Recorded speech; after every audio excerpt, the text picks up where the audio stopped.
warahmatullahi wabarakatuh. You have to excuse me, I've been suffering from sore throat and flu for several weeks, so my voice sometimes I have to stop and cough. Emeritus Professor Tan Sri Dr. Muhammad Kamal Hassan as the advisor for the project as well as honorary advisor for Centris.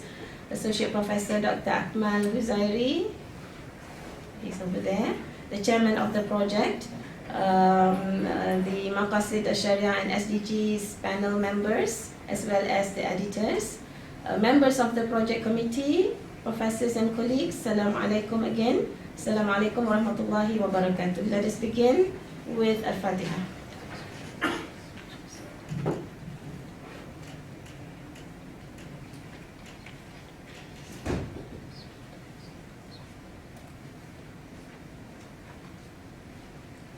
Alright. I am Nur Jannah. I am your MC today. And I hope I will not get an MC tomorrow. Tomorrow is holiday anyways. So welcome to our workshop, whereby inshallah you will have opportunity to sit face to face with the experts and voice out your concerns or get directives or clues from them, inshallah. Without further ado, I would like to invite the chairman of the project, Associate Professor Dr. Akmal. He was here just now. Oh yeah, there he is. Alright, for his welcoming remarks. Prof Faris ni apa wali ni ada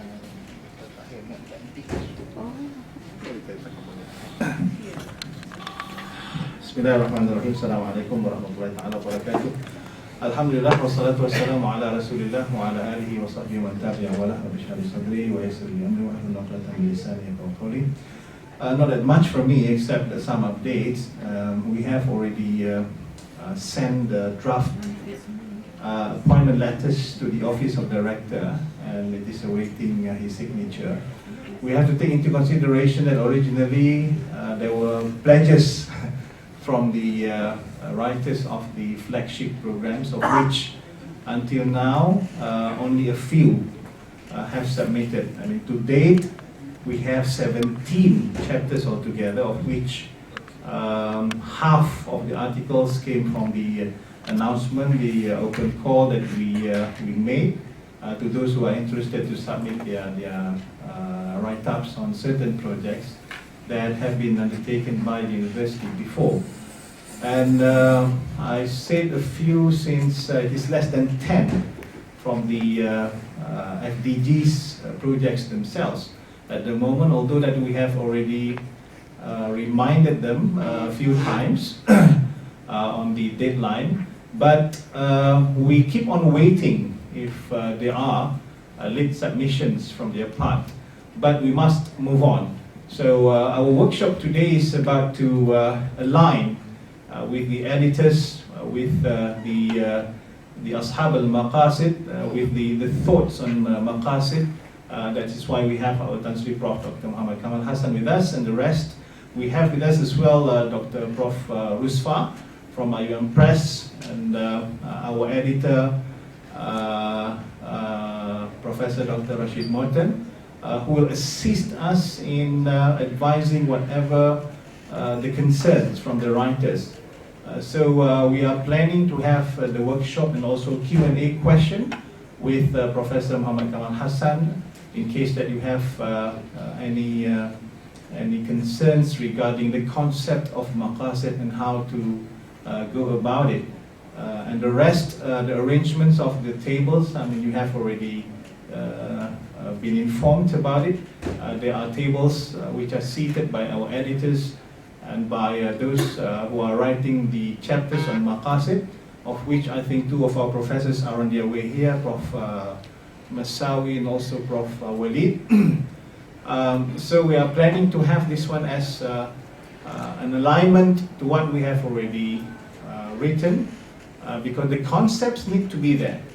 The most important thing is that to have in our writing the reflection of the Maqasid. I mean, this we realize is one of the most challenging aspect of writing the book.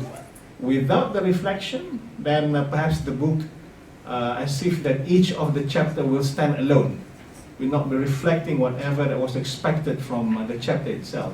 So that is why it is important for us to have the alignment, the concept of maqasid, and also with the formal editing or the formal format, I would say, with IIUM Press, so that we don't have to do our work repeatedly afterwards. I mean, that is why the experts are here for us to consult with, to seek their advice from, inshallah.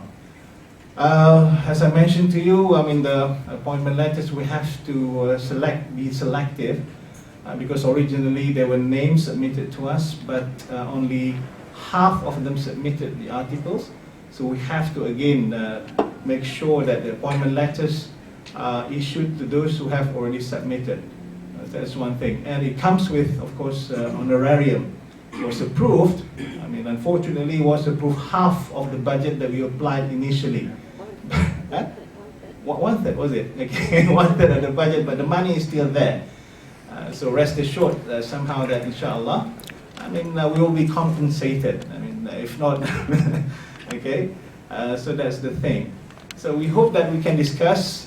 We can really benefit from this seminar. Feel free to communicate, to ask questions, because I would say that although that we are on track, but we feel that time is not with us, because we are pushing for the first draft to be ready by October. So we have like September. We have to pull as many strings as we can to make sure that by October we will have our first draft.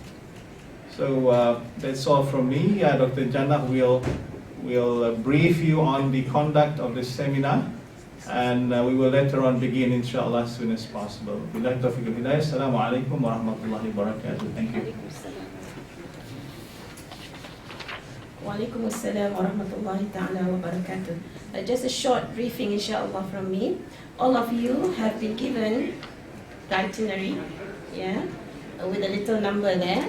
The names of the panel stations, the workshop panel stations, and the logistics. I will explain to you, inshallah, very quickly.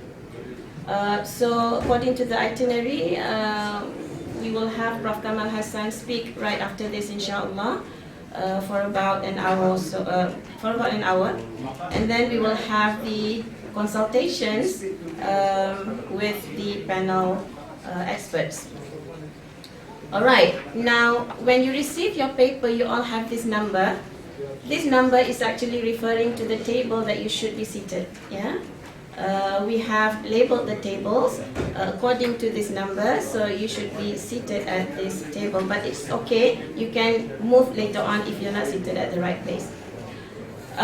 So there are six different tags comprising of A11, A12, A21, and so on and so forth, according to the theme of your chapter.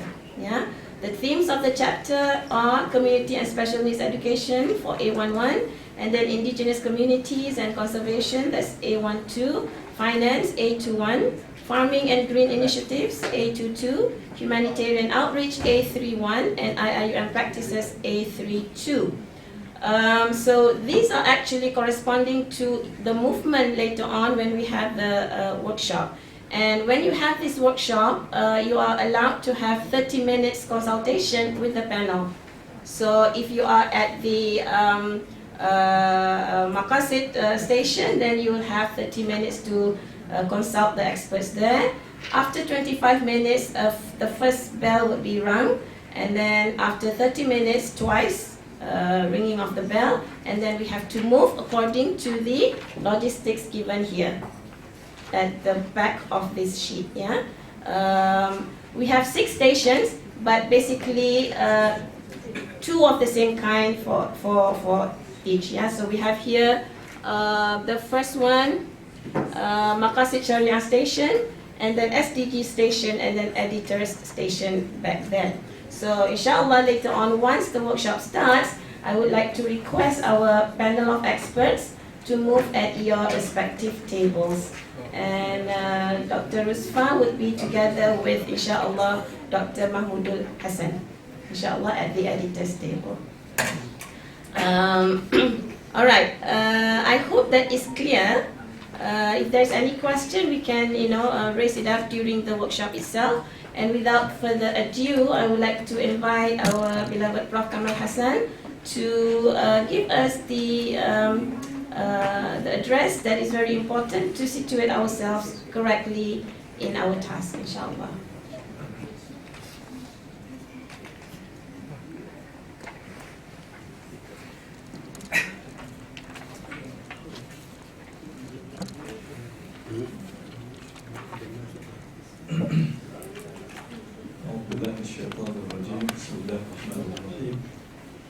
الحمد لله رب العالمين والصلاة والسلام على أشرف الأنبياء والمرسلين سيدنا محمد وعلى آله وصحبه أجمعين. سبحانك لا علم لنا إلا ما علمتنا إنك أنت العليم الحكيم ولا حول ولا قوة إلا بالله العلي العظيم. Dr. Nur Jannah, my dear colleagues, sisters and brothers, Assalamu alaikum wa rahmatullahi wa barakatuh. Alhamdulillah, I thank Allah subhanahu wa ta'ala because it's by His grace and mercy that I'm able to be here this afternoon and to meet my dear colleagues and also, inshallah, to be involved in this very important project of the university. I must thank the rector for coming.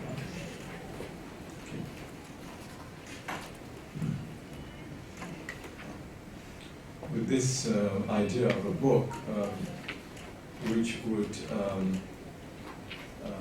document, in a way, our success over the years with the mission of Islamization, relevantization, and triple I's in the university for the last several years.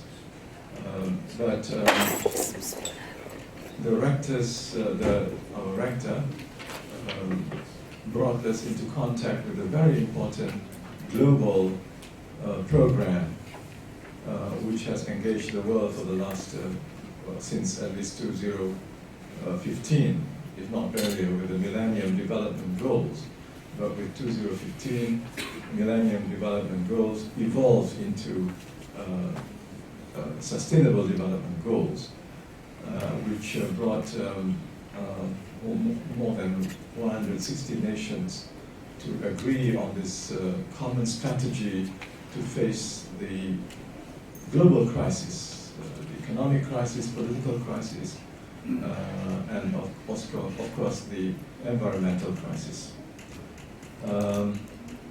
By bringing the two together, the Maqasid Al-Shariah discourse with the SDG discourse, in fact, he is bringing us onto a global platform.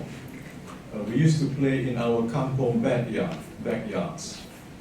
We used to play small games in our own backyards.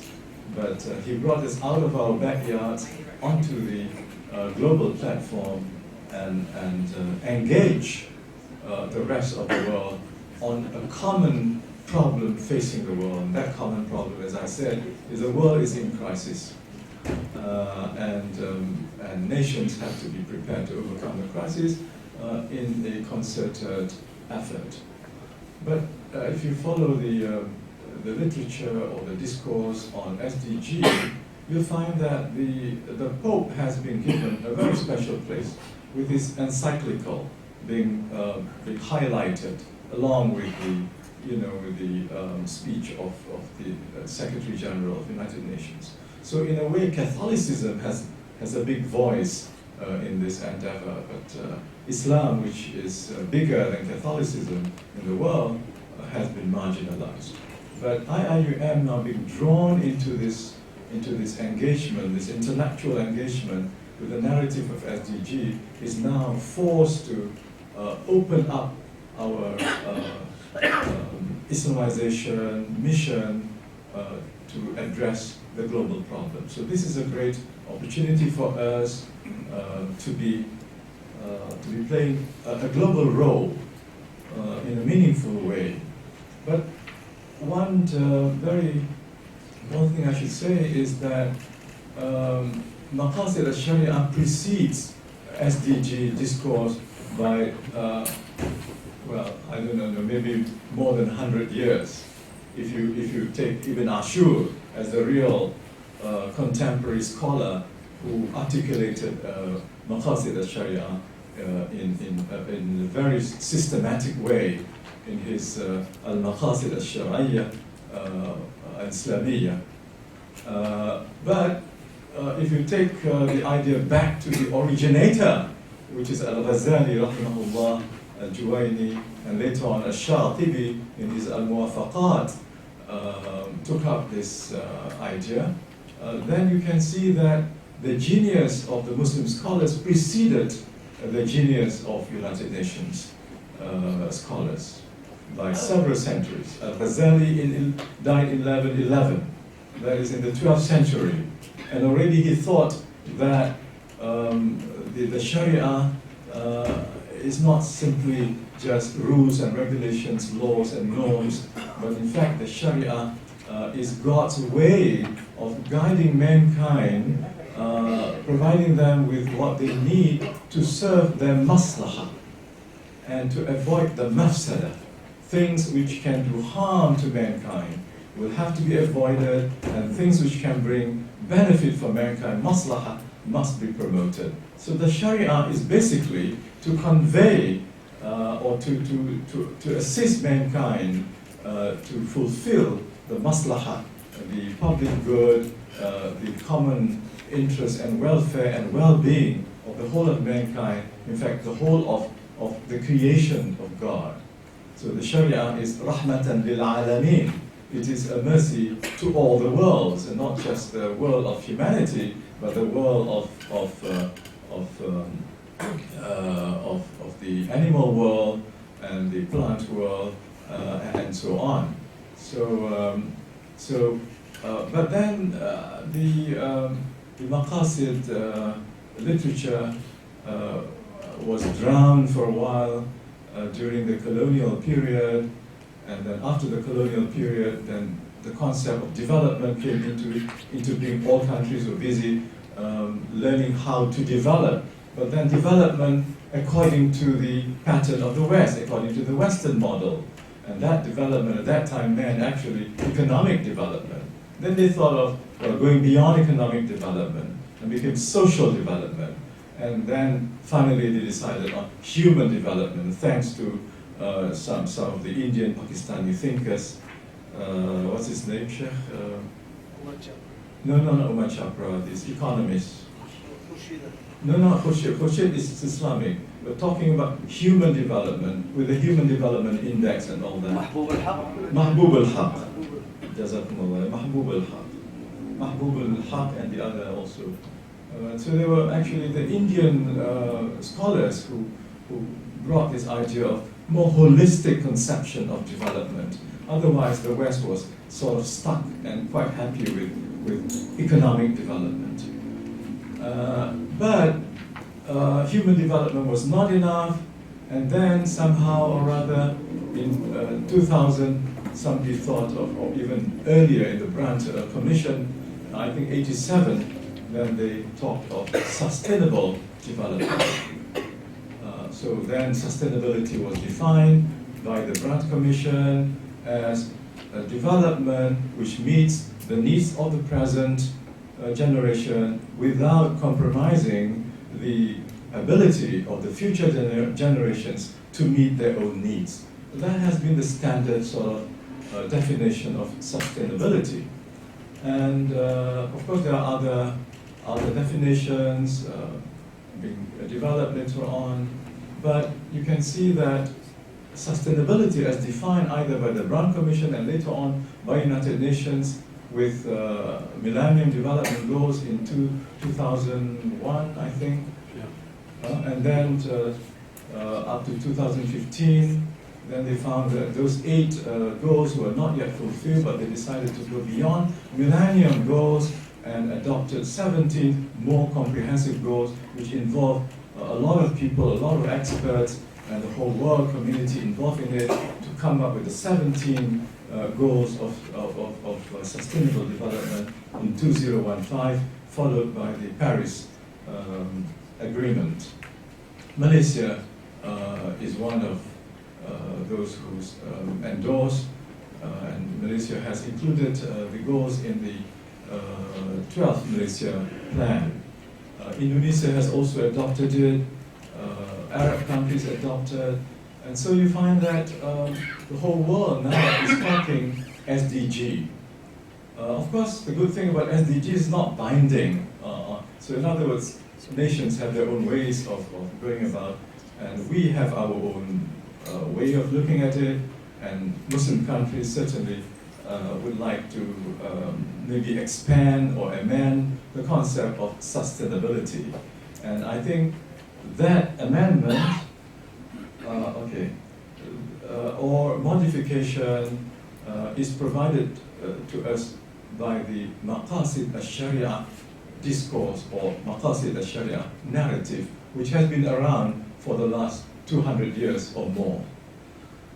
So going back to the Maqasid is very important for us, because not only because of the crisis in the world, but because we have also the mutatarrifun, the extremists among the Muslims, who talked of implementation of the Sharia by force.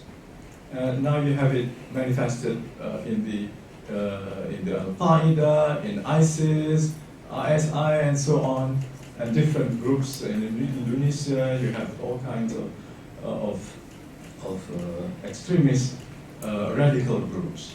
So talking about Maqasid will make people aware that the way to implement the Sharia is not by force, not by violence, but by engaging the minds of the people to appreciate the Maqasid of Allah subhanahu wa ta'ala.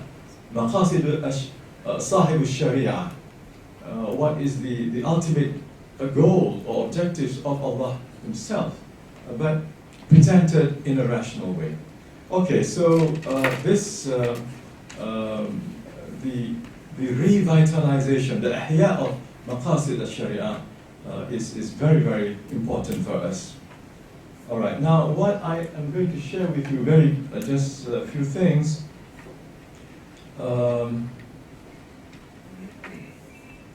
Let me see, well, on the gratitude part, I thank the university, in particular the rector, for bringing, for not only bringing me back, but also bringing the Maqasid to engage the SDGs.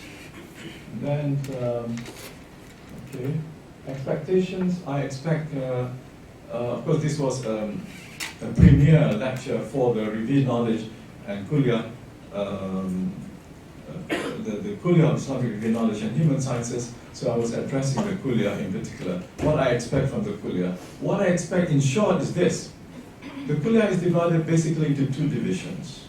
Revealed knowledge sciences, and then you have the human sciences and the social sciences.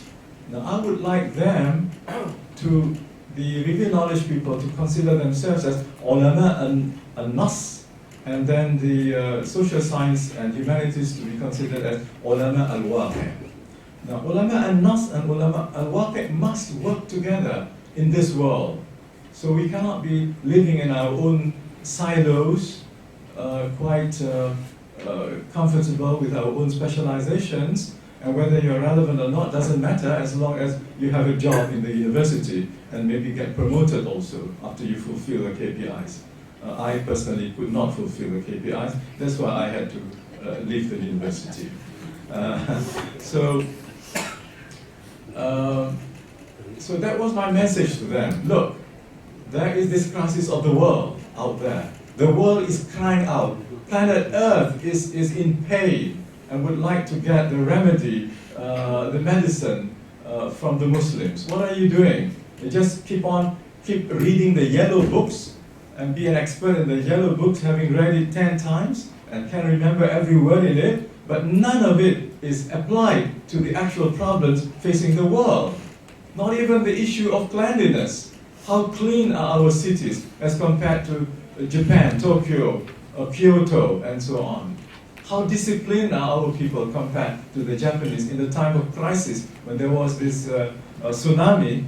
There were, of course, several what do you call it, supermarkets, but in Muslim countries, African countries, Asian countries, or other, then they would have ransacked the supermarkets. But the Japanese just lined up, queuing up, and not none of these supermarkets were ransacked. So where did this discipline come on? Where did this cleanliness come on? When we had all these lessons and messages of the Quran and Islam being taught to us from small.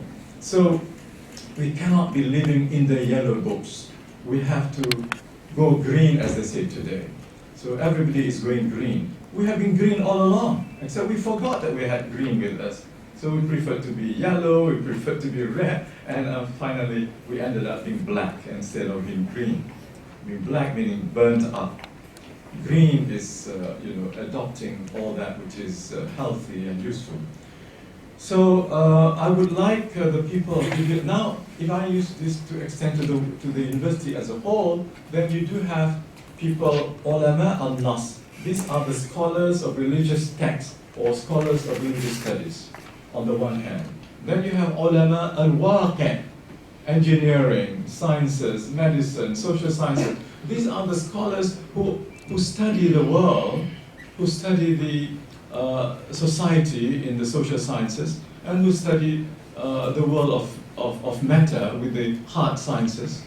And these are the experts of worldly matters. Okay, another 5 minutes. So they should come together. And of course, this is not my idea. I am borrowing this idea from Shaykh Taha Jabir, who talked a long time ago about the necessity al-jam'u bayna al-qira'atayn. That is, you need to combine together the reading of the two books of God. There is the book of Al-Quran and the book of Al-Kawn, of the cosmos. The cosmos is a book that must be read by the Muslims, but the Westerners read the cosmos, we read the yellow books. So we have to bring the two together, and then we will be able to provide fresh, innovative solutions, creative solutions to the problems facing the world today. All right, I have a few more minutes, and I will go very quickly. We expect our new leaders to come from IIUM, inshallah, with the Amanah and so on, because we have corrupt leaders, and Malaysia has also produced very corrupt leaders. So you have that scholars of religious texts, the cosmos, we need to read the two books, Al-Jam'u Bayna al-Qira'atayn, and the New Horizons. So I consider these new horizons. We are now, alhamdulillah, being exposed to the new horizons. That is how we bring reveal knowledge, disciplines to solve the problems of the world, and also how we bring the social science knowledge also to bring solutions to the world problems. Of course, we have our worldview. So sustainability to us and success, prosperity, victory, life, knowledge, disaster, from our point, from the worldview of the Quran, the transcendent dimension is never missing. In fact, the transcendent is very, very crucial. Without the transcendent dimension of sustainability or success or prosperity, then you get only part of the truth, not the whole truth.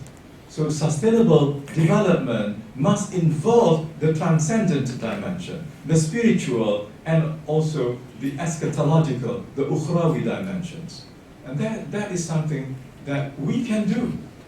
And so we enrich the narrative of SDG with our transcendent, spiritual, moral, and ethical perspectives from the Quran and the Sunnah. Even life and death means different thing to us. Someone who is dead, died in the path of God, is not really not dead. بل أحياء عند ربهم يرزقون. They are alive. But, well, other people may think they are dead, but they are alive. So life and death has a different meaning from our perspective. And success is al-falah, and loss is al-khusran. And these have different conceptions from the secular perspective, which is dominant in the United Nations bodies. So it's also a form of da'wah. This is God-given opportunity, and so on. And so we need green environment, yes, but green with akhirah. Yes, we want to be green, but don't forget akhirah. That makes a difference. Iman billah wal yawm al-akhir. And whoever wants is looking for iman billah, so whoever wants to meet Allah, then you must have this belief in Allah and the last day. So two fundamental beliefs must be brought into the discourse, into the narrative. And I think you have done it in your drafts. I think you have done it. So that's what we are supposed to do. So that is a value-added dimension to the discourse. And again, the irony. This is my last point now.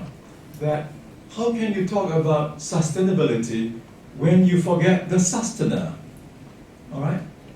Who sustains the whole existence, not just the world, but the whole cosmos? Allah subhanahu. Even the Jahiliyyah Arabs who say Allah. La yaqulun Allah. When asked about who created all this, they will say Allah. Except that they put other gods in between him. That was their big mistake, and for that they considered mushrikun and also kafirun. But today, you talk about sustainability, but never refer to the sustainer at all. The world does not belong to us. We're all concerned about planet Earth, but this planet Earth has an owner, Rabb al-Ard. So we have to bring that in also, inshallah. But we have to do it in a sophisticated, intellectual way, so that our non-Muslim brothers and sisters can appreciate and own the Islamic discourse as a discourse of humanity. So with that, I will end, and thank you very much for your patience, and also for being forced to listen to this old man struggling. Okay, so now it's all yours. Thank you very much, Rob. You can sit there, and then we can have 20 minutes of Q&A. 20 minutes of Q&A, inshallah.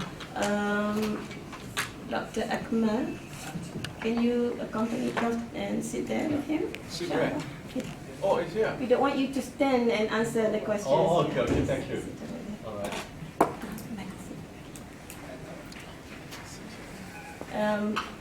So the first question, anyone?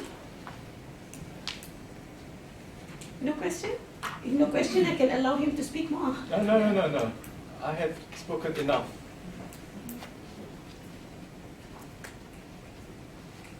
Any question? Yes, Dr. Zainab. Oh, microphone.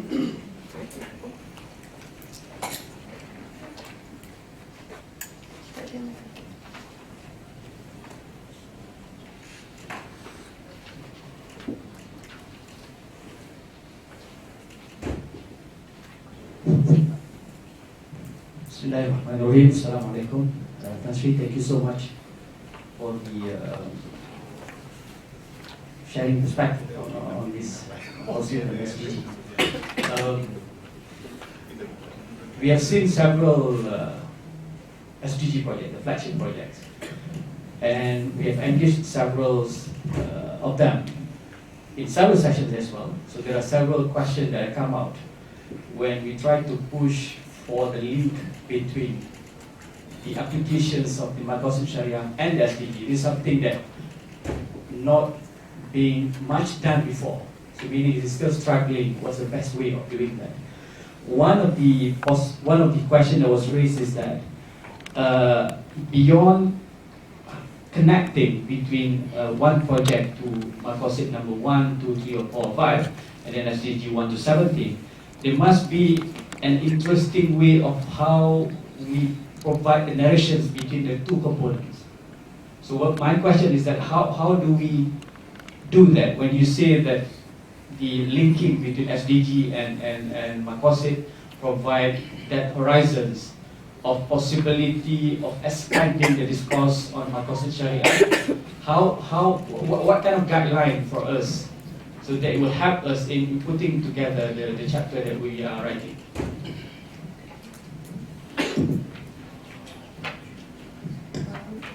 Would you like to respond to this one? Correct. Assalamu alaikum. Thank you, Tasrif, for your very educated. Please use the word Prof. Kamal. Prof. Kamal. Tansri does not exist. Yeah. Tasrif, Prof. Kamal. Prof. Kamal. Sorry. I think I just want to add to what Dr. Zainab mentioned. What actually some issue raised by our scholar is, can we use, instead of Maqasid and SDG, can we use what you mentioned here, Tawhidic perspective? Because Maqasid Al-Shariah, as what they mentioned, Maqasid Al-Shariah can be under the line of Maqasid, and what you also mentioned at the end of your talk, sustainable. When we talk about sustainable development, we maybe to a certain extent we marginalize, or we didn't talk about the sustainable. And how can we respond to it? Thank you. Maybe another question. Okay, Prof, maybe you can respond. Oh, another question, Prof. Wali. Oh, okay. My voice is quite not good. Thank you, Prof. Kamal, for this and also for organizing this session. I would like to also to extend one of the questions is how Maqasid Sharia actually can improve the SDG, because I think we have a room for improvement and critique, and also we can expand this concept to a better level. Thank you very much. Thank you, Prof, and thank you all. Dr. Zainal and our brother, what's your name? Dr. Habib, yeah, for question. But never use that TS for me, yeah? Okay. All right. For Dr. Zainal, how do we go about, what are the guidelines for us to link Maqasid with SDGs? Well, of course, this is not perhaps the best answer. Maybe Prof. Dr. Abdulaziz Barboud and Dr. Misawi could provide you the right answers, because they are the experts on the subject. Now, first of all, as I said just now, al-waqi' and al-nas must be connected. All right. Maqasid is based on al-nas. From the nusus Qur'aniyya, the ulama derive the maqasid through the ijtihad. And it is stated that this is this shows the abqariyya of the mind of Islamic scholars. The genius of Islamic scholars is to derive this, to deduce maqasid from the nusus of Al-Quran. So nas on the one hand, SDG is referring to the realities. The social realities, the economic realities, the ecological realities, those three dimensions. Of course, you can add other dimensions to it. There are more than 3 dimensions from our perspective, but they talk of basically 3. So we have to understand all that. So show them the statistics, so there should be people who will look at this. If not, don't look at the situation of the Western countries, look at the Muslim countries. There's 57 Muslim countries in the world. Look at the situation, the economic situation, the health situation, the agricultural situation, the food situation, job situation. So you need data. You need data on the social, on the national problems of a Muslim country by country. Dr. Abdulaziz can bring in the data about Algeria. Dr. Walid can bring in data about Egypt. So we need to work first with hard facts, data. And our people in the religious division not quite used to hard data. So that's one thing we can benefit from the social sciences and from the hard sciences. Because the hard sciences deal with only hard data. But the good thing about data is that according to Ismail Faruqi, the revelation is also data. All right, so there is a Quranic data, and there is also the non-Quranic data. So we have to work with that, because many of the people in the revealed knowledge are not quite aware of the social problems in their own countries. Take myself, for instance. I'm from Kelantan. What do I know about the case of now the crisis of drug addiction in Kelantan? And yesterday in IIUM, I was told by one officer who works in the prison, there are so many Malay women in prison in Kajang, and who are they? They are drug addicts. So I thought it's only the bad boys who became drug addicts.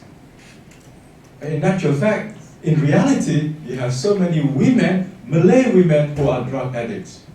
And Kelantan is also one of the countries with the highest number of drug addicts. So that's just one issue, one aspect of social ill. So how do we solve it? Then we have to look at the economic causes of these problems. We have to look at the social causes of this problem, the educational causes of these problems, and the psychological, the psyche causes, the roots of this problem. Then you can come up with a therapy from the Quran, the Sunnah, and also the Dua and all that. But you have to come up, you become realistic. So how, one of the issues, Dr. Zainal, is how do the mithaliyun become waqi'iyun? How do you make the idealists into realists? That is one challenge. Because we in the religious sciences are full of ideals, but we are not quite aware of the realities on the ground. So Kelantan is known to be Serabi Mekah, very religious people, but even the religious people are not aware of what's going on in the backyard of Kelantan, which is just bordering Thailand. So all kinds of bad things from Thailand, you just go into Kelantan and influence the youth. Why do Kelantanese move away from Kelantan? Is it the pull factor or is it the push factor? Why cannot Kelantan absorb the talent of the young Kelantanese? So these are real problems, but the SDG addresses bigger problems, right? Much, much bigger problems. Hunger, poverty in the world, and then hunger, which is going to be worse with the environmental, ecological degradation, catastrophes, turbulence, and the turmoil that we can expect in the next decade or so. What more with global warming, raising the temperature and causing the extinction of species, and also maybe also the lacking of water, which will cause also food production to really go down, and then people will be hungry and so on. How does hunger affect crime and so on? So these are all interrelated. The 17 goals are all interrelated goals. And so the other thing is, it will the revealed knowledge people, people of religious sciences, must understand the interlinkages between societal problems, and not just look at law as a legal problem. So you bring in fiqh to look at the legal problems. You forget the sociological undercurrents of crime. You forget the psychological factors which led to crime, or the educational factors leading to crime. So, one of the things is our religious scholars must be shown the hard data. That's number one. Number two, then they have to know the relevance of the ayat of Al-Quran and the relevance of a hadith of the Prophet ﷺ, and the relevance of the turath of the ulama of the past to the present problem. That is why I have always emphasized relevancy of revealed knowledge perspectives and ideas, not Islamicity of the ideas, because the Islamicity is already taken care of, because the epistemology of revealed knowledge is tawhidic, not secular, not humanistic, not materialistic, not naturalistic, not positivistic. These are all problems of the social sciences. The epistemological foundations of the social sciences are a problem, but revealed knowledge is not a problem. The problem with the revealed knowledge is how to make their knowledge relevant as problem solvers to the contemporary situation. That is my response. But of course, as I said, you get it from our experts here for the correct answers. Now, number two, brother, what's his name? Habib. Yeah. The Habib. With the SDGs do not refer to the real sustainer. Rabb al-Alamin is not referred to. Just like science is a study of the, natural science is a study of the science of God. But God is left out of the study from the very beginning. So is the sustainer left out? Yes, if you follow the secular-oriented SDGs, they're left out. That is why the wisdom in bringing in the Maqasid. Because the Maqasid shows the hikmah of Allah subhanahu wa ta'ala as Al-Hakim.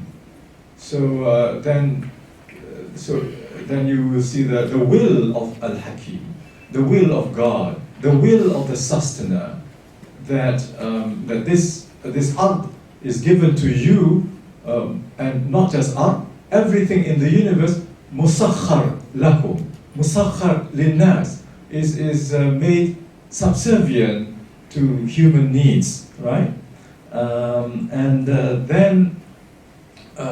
But you have to be, after utilizing the so-called resources, the natural resources, then you have to be thankful to God. So the concept of shukr is very fundamental.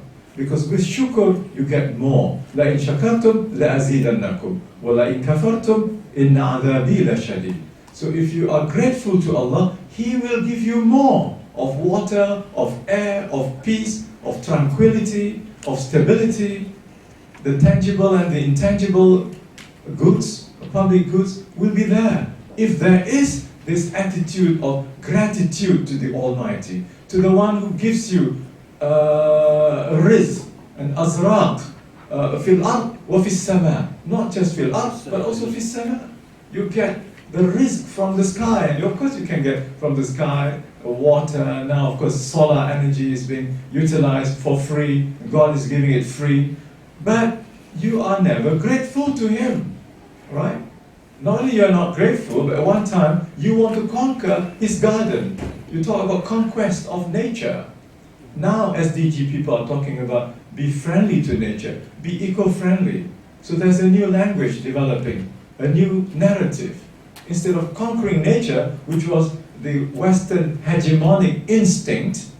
Now it is the more humble feeling of nature should be treated nicely, not because you really respect what God has given, but because you are so dependent upon nature, right? And but a time will come when modern science, contemporary science, will be able to come up with everything artificial, fish. Now they're working on artificial meat, right? A time will come when they have everything artificial, then they will not be grateful anymore to nature, all right? So, but as Maqasid must bring in the concept of gratefulness to the provider, to the sustainer, all right? So in a way, people in SDGs should be thankful to the Muslims, to IIUM, because now your book is going to be one of the literature that is going to be exposed to the United Nations, the elites of United Nations. So that is something good. The last question, Prof. Walid, actually this is already answered. How would Maqasid Al-Shariah improve the SDGs? So not just critiquing, which is of course very easy. We can critique SDGs quite easily because of the absence of the transcendent dimension. Also the absence of the ethical and the moral and the spiritual. So you look at, and also it's even not critiquing the unjust regimes in the world. There's no word, you cannot find kleptocracy there. Although now the Malaysians are now being exposed to another form of crime by leaders, which is kleptocracy, right? But SDGs does not touch the tyrants, the kleptocrats, and maybe I do not know if they even criticize capitalism. But a lot of the problems in the world today comes from capitalism or global capitalism, heartless capitalism. So another thing that Maqasid will bring in, the spiritual dimension, and then the dimension of the cult dimension. And this is where Dr. Zainal and of course our rector has also been talking for the last 5 years or so about cult-based leadership. And this is a common ground between Islam and all the other religions. As far as I know, the major religions have gives a great value to heart. So here we have a common ground that we can share with each other when we bring in the discourse about the heart. Because for Islam, the heart is the root of human personality. And behavior and actions are determined by what goes in the heart. So if the heart is cleansed, then tazkiyah, then the actions will be fine. Then crime will also be lessened if you can really bring in the message of cleanliness of the heart. So the spiritual dimension is a very important part of Maqasid Sharia, and this is certainly an improvement, or as I said, value-added perspective to the SDG. Wallahu a'lam. Thank you. Thank you very much, Prof. I suppose we can start the workshops now. Maybe Prof. Kamal can join the Maqasid table, or maybe you can freelance, Prof. I would like to be taught by the gurus, Prof. Aziz Barghur and Prof. Tahir Misawi. These are the gurus. So I would like to be with them.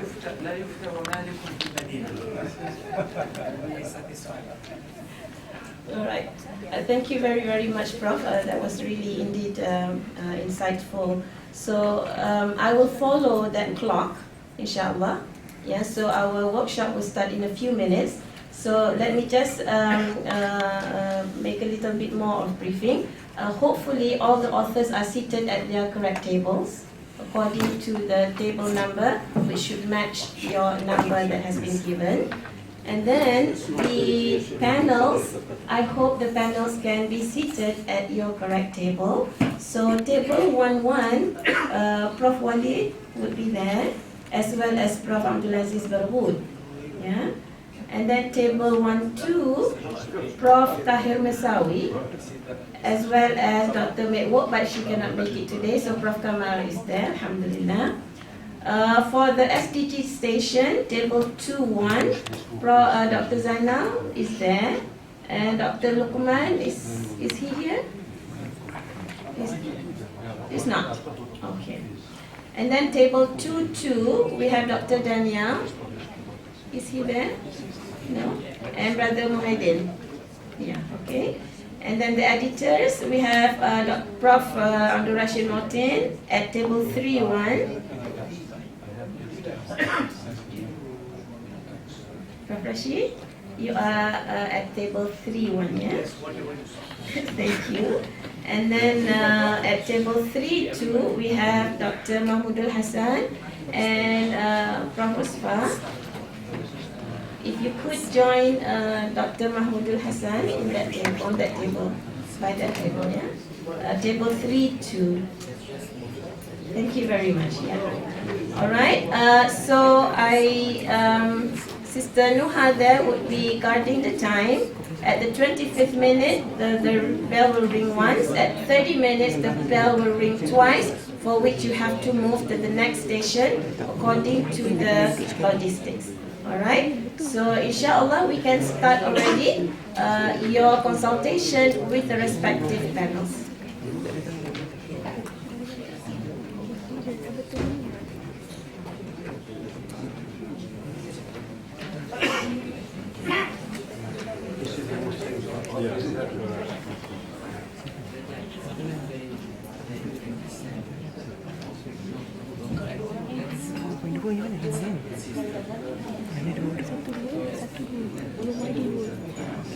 Rumah dia dah betul. Dia ni betul ke tak? Dia ni ke tak?